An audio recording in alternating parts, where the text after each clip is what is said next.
সিনেমায় এমন কোনো কিছু ছিল না, শুধু একটা কিসিং সিন ছিল। এবং অশ্লীল বলতে আপনি কি বোঝায়? এখন আমার একটা ময়না সিনেমার যে স্টোরিটা, আমার স্টোরি অনুযায়ী যেভাবে আমার ক্যারেক্টারটা প্লে করার দরকার আমি করেছি, বাট ডিরেক্টরের চাহিদা অনুযায়ী আমি কিন্তু ওই ক্যারেক্টার প্লে করিনি। আমি মানা করেছি যে না, আমি এমন ড্রেস পরবো না, এমন ড্রেস পরবো না, আমার এমন ড্রেস পরতে হবে না, আমি স্লিভলেস পরবো না, না আমার যেন শরীরের কোনো অংশে ওইভাবে বাজেভাবে যেন দেখা না যায়। আমি সবসময় ট্রাই করি নিজেকে একটু অন্য ডিফারেন্টভাবে আসলে অন স্ক্রিনে নিয়ে আসার, তারপরেও চেষ্টা করেছি। বাট ওইটা নিয়ে সমালোচনা হয়েছে জাস্ট একটা কিসিং সিনে। কেন আমাদের ইন্ডাস্ট্রি অন্যান্য সিনেমায় কি কিসিং সিন নাই? কেউ করছে না। তাহলে সামান্য আমার আমার টপিক, আচ্ছা আমাকে নিয়ে কথা বলার একটাই কারণ, এই রাজরিপাকে নিয়ে কোনো বাজে কোনো কিছু তো পাচ্ছি না, কি করা যায়?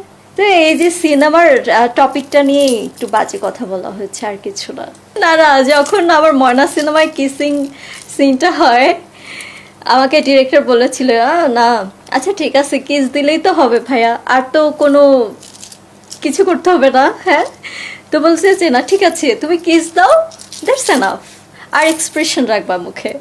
তো কিসিংটা যখন আমি দিই, আমি আসলে একদম মানে জাস্ট চোখ বন্ধ করে, নিঃশ্বাসটা বন্ধ করে তারপর আসলে আমার কিসটা দেওয়া হয়। আমি তখন আসলে ফিল করিনি যে আমার সামনে যে অন্য একটা হিরো আছে বা অন্য একটা মানুষ আছে, এটা আমি একদম ফিল করিনি।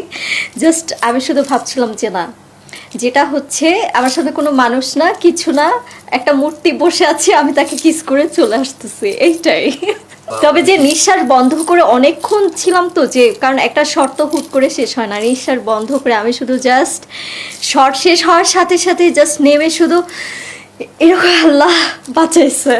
একটা জিনিস বারবার করা, তাহলে মানুষ আমার দিকেই আঙুল তুলবে, বলবে যে রাজরিপার ক্যারেক্টারই ভালো না, ওর সিনেমায় শুধু কিসিং সিন থাকে, লাইক